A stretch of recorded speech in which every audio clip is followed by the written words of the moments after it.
ఏంటే పెళ్లి ఆపుకోవడానికి నీకు 24 గంటలు టైం ఇచ్చాను.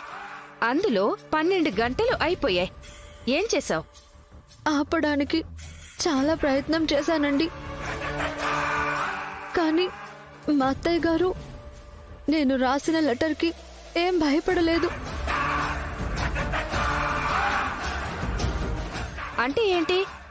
పెళ్లి ఆపడం కుదరదు అంటున్నావా? అంటే మీ అత్తయ్య ఒప్పుకోలేదు అంటున్నావా? పోనీ నా దగ్గర ఉన్న ఫోటోలు వీడియోలు రిలీజ్ చేయమంటావా?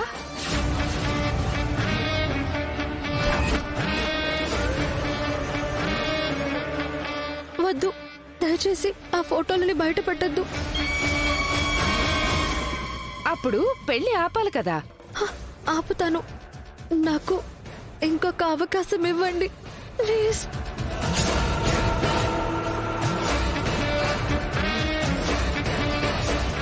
నీకిచ్చిన గడువు పూర్తయ్యేలోపు నువ్వు ఎన్ని అవకాశాలైనా తీసుకో. కాని గడువు అయిపోయేలోపు పెళ్లి ఆగిపోయిందనే వార్త నాకు వినిపించలేదో?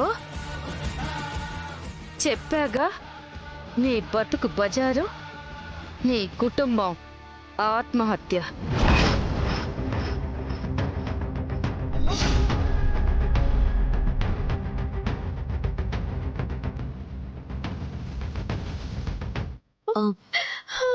ఏమన్నారు?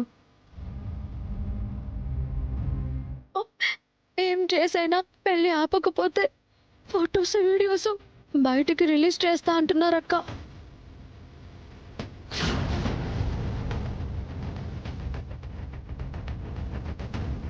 నా జీవితం ఏటో నాశనమైపోయింది. అత్తయ్య గారు పెళ్లి చేస్తానన్నా నేను దర్శన్ గారికి భార్యని కాలేను. ఏదో విధంగా ఆవిడకి పెళ్లి ఇష్టం లేదని చెప్పేస్తాను.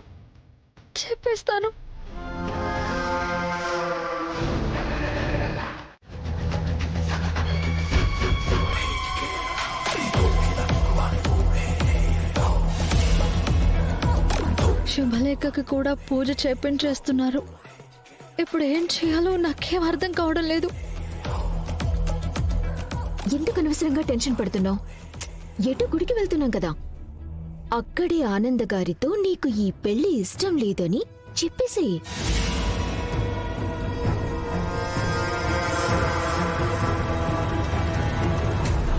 నువ్వే చెప్పక్క. నేనా? అదేంటి, నువ్వే చెప్తానన్నావు కదా, నన్ను చెప్పమంటావేంటి? చెప్పాలని ఉంది కానీ నాకు ధైర్యం సరిపోవట్లేదు. ప్లీజ్ అక్క.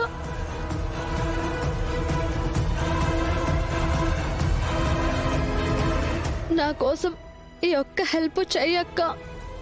ఎలాగోలా అత్తయ్య గారికి నాకు ఈ పెళ్లి ఇష్టం లేదని చెప్పక్క. ప్లీజ్ అక్క.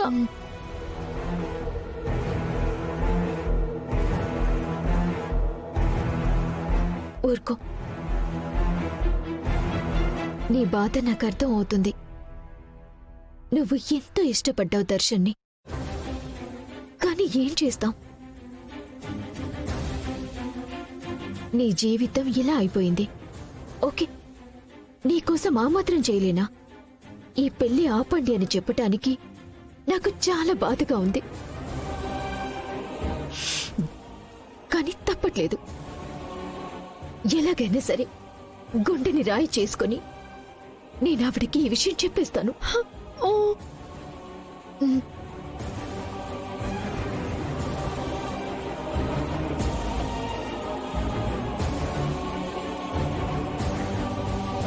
నువ్వేమీ బాధపడకు. వెళ్ళు, రెడీ అవ్వు.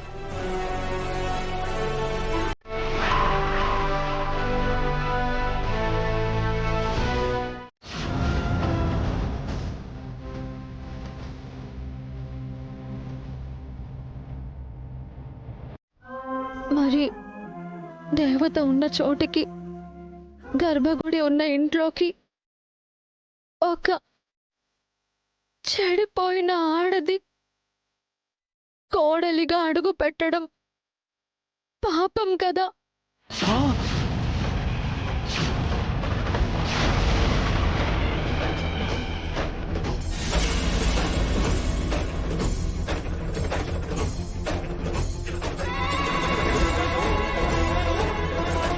చెడిపోయిన ఆడదా? ఏం మాట్లాడుతున్నావు శరణ్య? నిజం చెప్తున్నాను అత్తయ్య గారు. మీ ఇంటికి కోడలిగా కావలసిన అన్ని అర్హతలు నాకున్నాయని మీరు 100కి 100 మార్కులు వేసిన శరణ్య పెళ్లి తర్వాత మీ ఉమ్మడి కుటుంబాన్ని తల్లిలాగా కాచుకోగలదని మీరు నమ్మిన శరణ్య ఆ అర్హతలన్నీ కోల్పోయింది. నేను పాడైపోయాను అత్తయ్య గారు.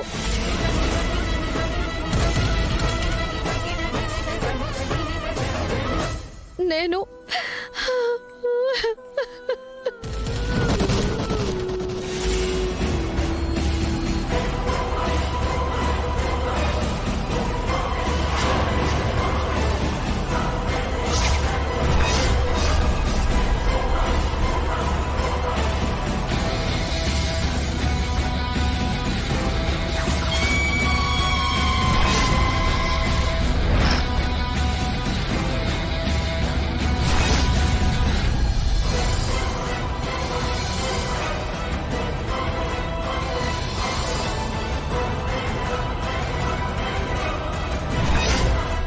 నీకు సంబంధం లేని అమ్మాయి కోసం వచ్చి రేపు అయిపోయావు.